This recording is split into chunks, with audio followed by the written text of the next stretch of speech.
All right, in this video, I have a pair of the new Air Jordan 1 Retro High OGs, and this is in the black and white colorway. As you can see, the box is all black and white. I like that as well, with the Nike swoosh on top. And here is a look at the sneakers pre-laced. I actually laced these up with my new Pugs. That, if you guys didn't know, long-term fan of Pugs. We've had two of them, and they passed away in the last couple years, and we just got two more, which is crazy. Anyway, I was trying to lace these up, and they wouldn't let me be, so I had to have one on my lap while I was lacing them up. Anyway, here we have the Air Jordan 1 Retro High OG. Is this the Panda colorway? Is it black white? Is it, somebody on Twitter said Orca colorway? I like that one as well. I think that there is a stigma to the name Panda for some people, but I personally just really like pandas still. I was one of those people that was not offended about the mass production of the Nike Dunk Pandas. I think it caught a lot of resellers off guard and people that weren't really interested in getting a pair of them for themselves or their families. I ended up getting them for my entire family, and no regrets there. I still think it's a great wearable colorway. Anyway, Panda Air Jordan 1 Retro High OGs, are these pandas or not? Leave a comment in the comment section. What would you call these? Because I think Panda is a very fitting name for these. Anyways, in this video, I wanted to give you guys 3 reasons why I think that these should be considered a cop, and then a couple reasons why maybe you should avoid these. So let's go ahead and get into this video. First thing, right out of the box, it looks like an Air Jordan 1. We know the Air Jordan 1 model very well. The color blocking of these looks kind of like a white bread version.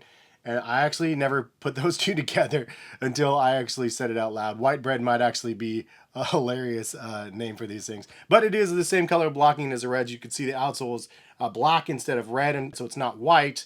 But the other accents on this shoe are white where there are red. So on the toe box, you have white. The Nike swoosh on both sides are white instead of red. And then the heel and the collar are also white instead of red. Also, the Nike Air on the tongue is white instead of red, as well as the liner. So with the exception of the outsole being black instead of white, which honestly I prefer, I did not want a white outsole on here. I feel like this is a really, really solid colorway. And that's the first reason why I think that these should be a cop, is because of the overall color blocking itself is very, very wearable. It's black and white. Like, if you don't have a lot of income to go around and just buy every single color to match your fits or whatever it is, the black and white versions of stuff are very, very fitting. That's why I was never mad at the Panda Dunks. It's a super wearable colorway. It's a one-stop shop for a pair of sneakers that you could wear with a bunch of different colored t-shirts and hats and everything else, and it all just kind of goes together well. Same thing with the Air Jordan 1 Retro High OG. I feel like if these dropped 3 years ago, it would have been mayhem, but right now you can actually buy them in a full size run over on Nike's website, and I will link it in the description of the video. If you guys do use my link, it gives me a little bit of a kickback, and it lets Nike know that you guys actually saw the content,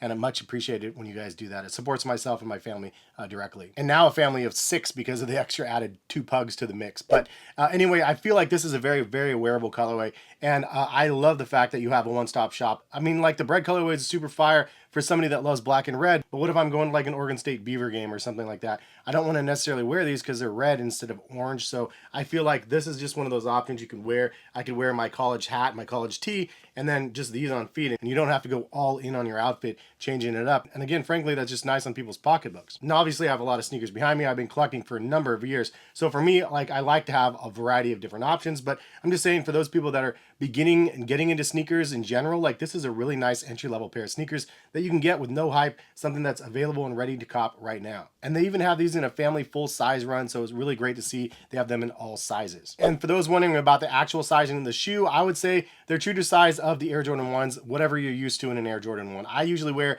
a 9.5. Sometimes I can go down to a 9. It's a little bit more snug. I like the extra wiggle room, and 9.5 fits me perfect for my Air Jordan 1s. If you have a really narrow foot, maybe half size down is the way that you guys normally go. And of course, you guys can leave a comment in the comment section for other people who need kind of help assessing what size to choose for them.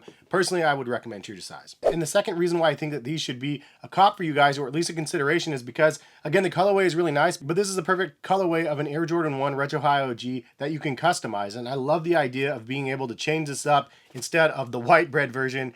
You could honestly make these breads if you really wanted to, minus the red bottoms on these. Same thing with Royals, same thing with Shadows, obviously, except for the bottoms are black, which I personally like. But even better, I think you can make your own colorway out of this bread color blocking. And I feel like you can make some really awesome creations with what we're given here. With the white on the toe box, the white on the swooshes, collar, and heel, Like, this is a perfect opportunity to make something dope. So like, I'm going to customize these in a future video, and I want you guys to help me out and leave a comment in the comment section which is a color you guys would go with. Based on the colors that I have available right now, I'm really liking the salmon colorway. I think that these would look really good in salmon. Obviously there's the Art Basel like Air Jordan 1s. Also the Tiffany blue colorway I think would look amazingly good on here. I think that I might actually do that, but to be honest, I'm feeling like I might do one Tiffany and one salmon, and if I like one of them, great, maybe I can wear them mismatched. Otherwise, I can buy a second set and then just customize the other half of them so I have two different pairs. Because I really do think that this is a great base for customization. But leave a comment in the comment section. What colors would you accent this with instead of the white? And the third reason I think you should consider copying Air Jordan 1 Retro High OG, frankly, it's just a timeless model. It's an Air Jordan 1 High. It's a timeless design with the OG styling, OG height, and the fact that they're very accessible make these a really nice option for those people that have wanted a pair of them in the past and not been able to cop because of the hype. I know that there's no hype factor as of right now for these. I've been through the cycles a couple times where the hype goes up, goes down, goes away completely, and then comes back full force. And we've seen it. This is a colorway. Maybe 5 years from now, people are going to go, dude, this is the one. You know, when everybody was knocking the Panda Dunks, and I mean, you know what I mean? Like, I feel like this is one of those colorways where you can come back to and go, yeah, that's a really good colorway. It's clean, it's simple, it's wearable. So I think it's really great that there's not really a lot of hype behind this right now to really just give you the opportunity to get them for you and your family if you're interested, and hopefully they actually go on sale and drop down in price from that retail price of $180 right now. Now, some counterpoints and some cons potentially to buying these. If you're looking for a hype sneaker, then this probably isn't it, because again, they're just sitting in full size runs right now, which I think personally, I'm really digging the fact that I was able to buy them without waking up at 7 o'clock in the morning and, you know, being there right when they drop. I can buy these 3 or 4 hours later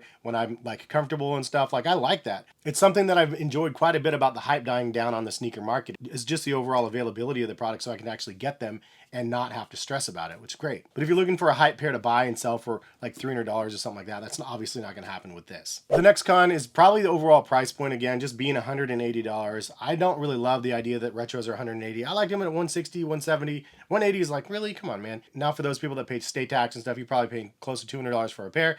I'm pretty sure $160 was like a better price point for you guys, but I don't love the elevated price, and honestly, I just wish they would knock down the prices for all the retros. Jordan 3 retros are super fired as well. $210 sitting in a full size run. I'll link them in the description, as well as all the other Jordans that are available on Nike right now that are just sitting, but that colorway is really nice. $210 though. I'm like, $190, cool. $20 extra is like, oh man. And the last reason why I think that these could be a pass for you is the quality is mediocre. To be 100%, I look at the shoe and I go, it's an Air Jordan 1 Retro. Like the reimagined Royal colorway, very nice quality on those. The reimagined Bread colorway, very nice quality on those as well. Top green leather. Why couldn't they give us top green leather on here? It's very obvious that this is not top green leather. This is a really crappy PU coat over top of that black leather. I just wish it was like top green leather, to be honest, and this would be an amazingly dope shoe. It is not very good quality though, from what I'm seeing. That being said, it's just the Air Jordan 1 quality that we've kind of grown to accept, and I don't feel like we should have to consider accepting it for the elevated prices. That's just my 2 cents. I do appreciate that they wrapped each shoe individually when they shipped them. Obviously, when you have polar opposite colors coming together on a pair of sneakers, I was afraid of some of the white sections having like extra black paint or something like that on them, but they did a great job of containing them separately so you don't have any of that bleeding. Anyways, leave a comment in the comment section. What do you guys think about the white bread Air Jordan 1 Retro High OGs, the Pandas, the Orcas, whatever you want to call them? I think it's a great colorway. I'm kind of bummed about the quality, but honestly, this is just one of those shoes that's meant for now. It's a very wearable one. I can throw these on feet. The fact that I can wear these and not worry about getting them all destroyed and stuff, I'm super stoked about that. But even better, again, the customization options on this really open the door to some really fun things to be able to create, and I'm excited to try to customize mine. Anyways, if you guys do want to buy a pair of them, link in the description. It'll take you over to Nike, and always appreciate when you guys use my links. It really, really helps me out a lot, and my family as well. But have a good rest of the day. Hopefully we'll see you back on the channel for some more sneaker content very soon. All right, peace, guys.